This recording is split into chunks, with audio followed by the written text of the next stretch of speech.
This is probably the only carrot cake recipe that you will ever need. Throughout the video, I'll be sharing tips as well as variations on the original recipe. I'm sending this cake to a client who has a small office for their coffee break. Along with this basket filled with that taller bottle of coffee concentrate, very handy for those offices that have the boiling hot water dispenser. Just use 6 parts of water to 1 part of coffee concentrate. And then I always I try to send 2 custom made creamers for them. And here's what you'll need. You'll need 2 cups of all-purpose flour, a teaspoon of baking soda, a teaspoon and a half of baking powder. You'll need 2 teaspoons of cornstarch, which is right above that salt there. Some countries know it as corn flour. You'll need 3/4 of a teaspoon of salt, and then 1.5 to 2 teaspoons of cinnamon. All that goes into your dry bowl of ingredients. It will get whisked and whisked and whisked some more. When you think you've whisked enough, whisk a little bit more. That's my rule. And we do that for a few reasons. If you watch the other videos, it's to aerate the flour mix. Yes, light aerated ingredients are yet another leavening ingredient. It's our air. But it also makes sure we don't have any chunks of stuff. We're also going to need 1.5 cups of white sugar, 4 eggs. We'll need 1 cup of vegetable oil, 1 8-ounce can of crushed pineapple. I don't know how things in your area, but my local Walmarts and Publix do not sell the 8-ounce can of crushed pineapple anymore. The only place I can find this is at Save-A-Lot. I don't know why. I do know that in the past, the 8-ounce pineapple can was what was used to help formulate most recipes of cakes that included pineapple. And a lot of cakes do contain pineapple. I think a Lane cake does. Any kind of coconut pineapple obviously does. But hey, people aren't baking anymore, so they have the big can. So you might have to look a while to find an 8-ounce can. You can also just measure out 8 ounces if you buy a larger can. Now, I'm using almond extract. I would encourage you to use vanilla. However, I'm out of vanilla. We go through a lot of vanilla in this house, and almond is really nice.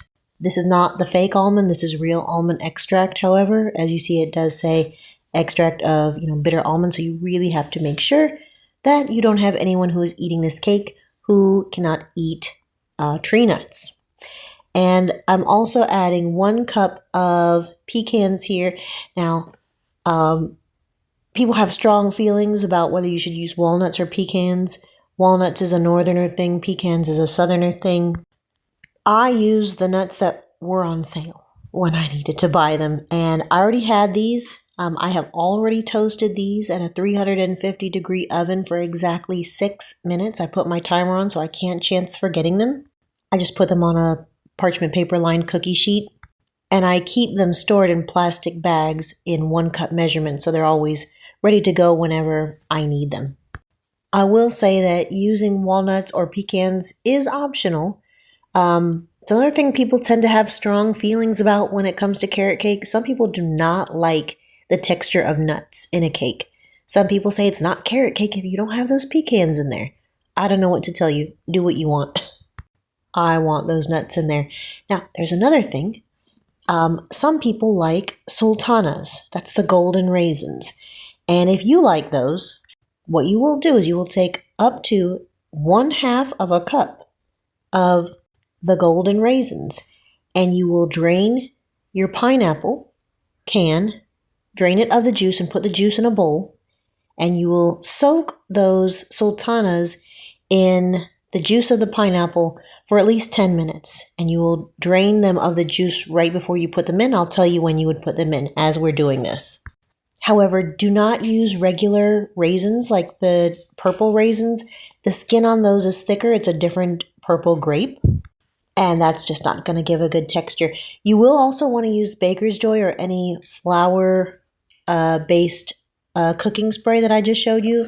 You want 2 9-inch springform pans. You'll want, of course, a couple of mixing bowls. You'll want a silicone spatula. You'll need 1 cup measuring cup, a teaspoon. And then here is the star of our show, the carrots. Most of the flavor in your carrots comes from right near the outer edges, the skin. So I would encourage you to not peel your carrots. Instead, I hope that you will have a brush next to your kitchen sink, which is used to only clean fruits and vegetables. Use that, scrub your carrots very, very well indeed as you wash them. And then you're going to use a wider tooth on your cheese and vegetable grater to thickly grate these carrots. We're shooting for about 2.5 cups of tightly packed into the measuring cup, 2.5 of tightly packed cups of carrot here.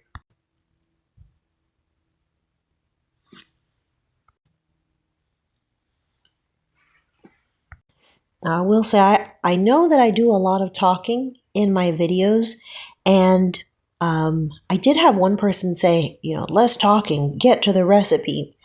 And I don't believe that person would ever make my or any other recipe.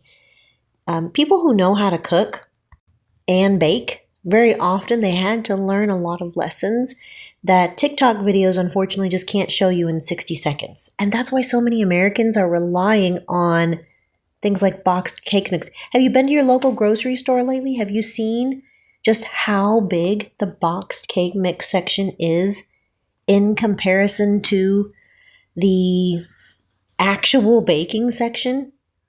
It's getting scary. So I hope that you will accept the tips that I have to give you here. Now, I have preheated my oven to 350 degrees. From the time that your oven, the beep sounds to indicate it's at temperature, it's not really there. You still are going to want to wait at least 15 to 20 minutes. If you can get your oven calibrated, a little oven thermometer, even better. You can also do what we do and bake several, you have a baking day. That makes your oven really efficient.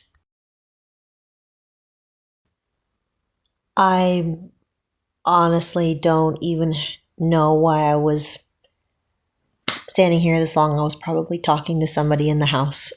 Sorry about that.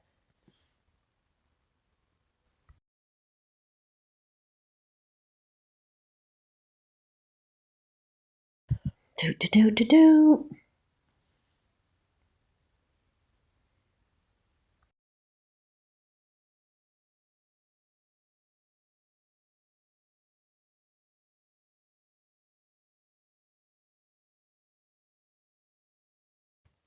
Okay, finally.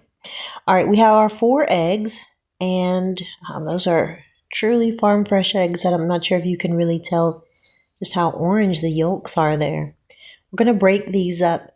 If you have a stand mixer like this, or if you have the hand beater mixer, start slow, get going, and let those egg yolks turn frothy and get a more lemon yellow color.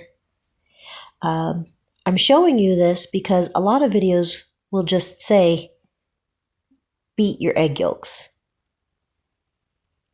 And this is another leavening part of the cake. We're adding air. Imagine what baking was like before the invention of baking powder and baking soda. All of the rise in a cake came from the souffle effect of your eggs. And there were no electric mixers, so people were doing all of it by hand. So I'm staying with this, like I said, for a little bit longer so you can really get a sense of how long this takes. If you don't have a sense for how long it takes, you'll cut corners time-wise, and your cake won't be all that it can be.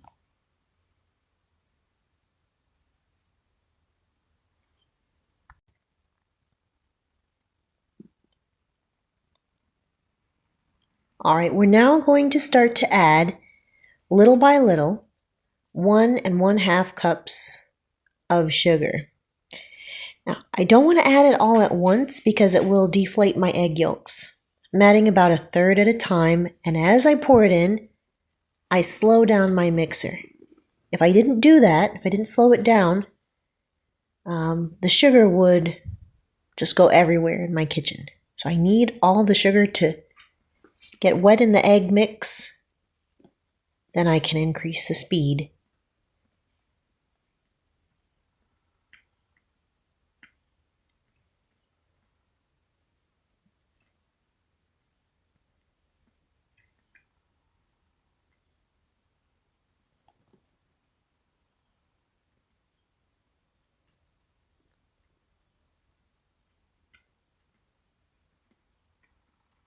There's the last of the sugar.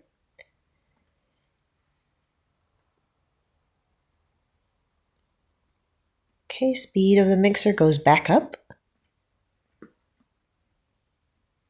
And you can see that the sugar is really adding some body to our mix.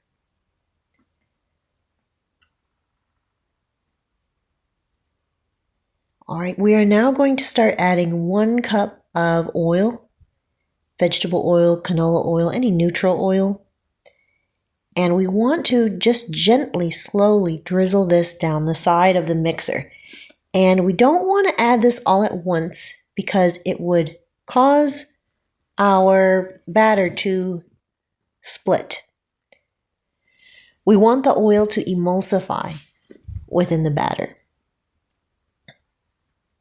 Now, why don't we use butter, you may ask? Certain cakes, you may notice, will almost always call only for oil and not for butter. These tend to be cakes that will need refrigeration because of a dairy-based frosting. So that would be your carrot cakes, which have cream cheese frosting, your red velvet cakes, which have an ermine frosting, that's a milk-based, mahogany cakes. What else am I thinking of? All of these are going to call for oil. Butter in the cake would harden. Just like, take butter out of the refrigerator and let it sit at room temperature. It gets soft. Put it back in the fridge. It gets hard. It does the same thing in a cake that's already baked. So cakes that use butter tend to call for not really frostings, but maybe glazes that are like confectioner's sugar and maybe lemon juice or something like that, something that wouldn't need refrigeration. All right, I'm going to use I think I probably used about a teaspoon of almond extract there. If you were using vanilla extract, or I think even better, fake vanilla flavoring, because who wants to pay $12 a bottle anymore for real vanilla extract? You'd probably want to use about 2 teaspoons of vanilla flavor. All right, now comes our time to drain our crushed pineapple. I'm gonna save the juice, and I'll tell you why. Even though I'm not using sultanas, I don't need to soak them in any juice. Put this bowl aside for a minute. I'm gonna dump in my 8 ounces of crushed pineapple, my 2.5 cups of tightly packed, roughly thickly grated carrots, and I'm putting half of the 1 cup of pecans that I've toasted at 350 degrees for exactly 6 minutes on a cookie sheet in the oven. Putting half of that in. Mix that up.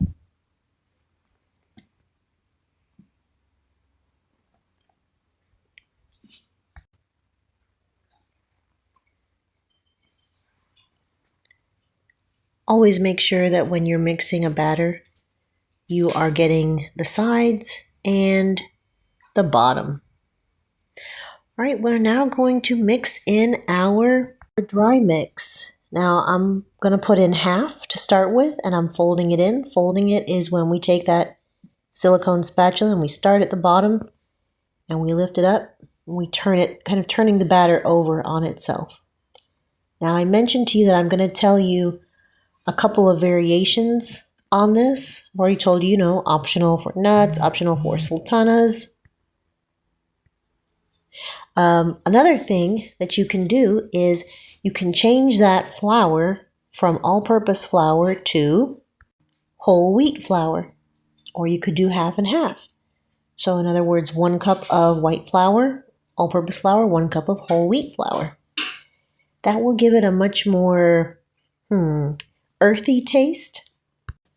As you can see, I just now sprayed my 2 9-inch springform pans with my Baker's Joy so that they will not stick. If you didn't have that, feel free to just grease your pans and then line them with parchment paper. But another variation that you could do is that instead of splitting that batter between the 2 pans and putting them in a well preheated 350 degree oven for, my oven took 33 minutes. Yours could take anywhere between 29 and 34. Try splitting that batter between 2 9-by-5-inch loaf pans, especially if you do the whole wheat flour, like I said, because now you're going to have carrot bread. And I think I mentioned this to you in another video. More and more people are trying to get away from the idea of indulging in cake. But if it's a bread, a sweet bread that they're having with their coffee, they may be more apt to enjoy that without feeling guilty. So again, those cakes went to the oven 350 degrees for 33 minutes, after which I took them out of the oven. I let them sit in their pans for exactly 15 minutes until they were cool enough to handle. Don't want to take cakes out of their pans while they're too hot. They will fall apart. On the other hand, if you wait too long, they may stick. So 15 minutes is kind of the sweet spot. Then I wrap them up in plastic and I let them sit on the dining table at room temperature overnight. Alternatively, you could place them in the freezer if you needed them to last longer. I don't recommend that you put them in the refrigerator. They will dry out. As for my frosting, you don't really need me to tell you how to make cream cheese frosting. There's so many recipes on the internet, but I would just say my go-to is 1 stick of butter, 1 brick of 8 ounces of cream cheese, 1 teaspoon of vanilla extract, and then I'll use a few squeezes of maybe like the juice of half a lemon. That kind of cuts down through some of the richness and gives it a brightness. And then you'll just fill that in with confectioner's sugar until you get the stiffness that you desire and the sweetness. However, like I said, in this case, I did not have vanilla in the house, but what I did have was these wonderful bakery emulsions. Now, the lower-end bakery emulsions are kind of hit and miss, but I do find these two to be wonderful. So what I do is I use 1 stick of butter, 1 brick of 8-ounce cream cheese, and then I'll put in, after shaking these bottles well, I'll put in about a teaspoon of the cream cheese emulsion that amps up even more the cream cheese flavor. I'll put a teaspoon of the Princess Cake and Cookie emulsion. What is princess flavor, you may ask? Well, that is just vanilla plus lemon and then a little bit of, I don't know how to describe it other than to say the Zoo Animal. Did you ever have the box of the Zoo Animal cookies? Kind of tastes like that. It's a bright vanilla lemony flavor and it goes so well with this frosting. And then I just add confectioner's sugar to that and I whip that and beat that until I get the consistency and the sweetness that I want, which is not much sweetness. So the lemon flavor that's in that is what helps cut through the richness. If you didn't have that, what if you were making it the other way that I said without the emulsions? And you just had like vanilla extract and you wanted to have some lemon for brightness. What if you didn't have a lemon? You would save that pineapple juice that I told you about and use that instead. That will also do a great job of cutting through the richness. I'm not sure if you saw. Sorry, my dogs are so excited that we have a delivery man here. But one thing that you may have noticed is that cake holder that I used, which is from the dollar store, I used clear packing tape for that. These are not very sturdy cake holders.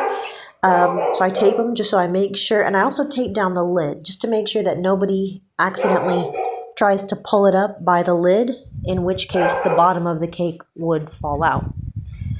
I do like to use the I buy tons of those dollar store cake holders because I like to give away cakes, and I know I'm not getting that cake holder back, so I don't send any more of my good from Home Goods cake holders. I hope that you will try this cake if you've never made a carrot cake. If you want to send it to somebody as a gift, it's really extra special added thoughtful gift to send them with some coffee or coffee concentrate and creamer. What a fantastic coffee break snack. Take care.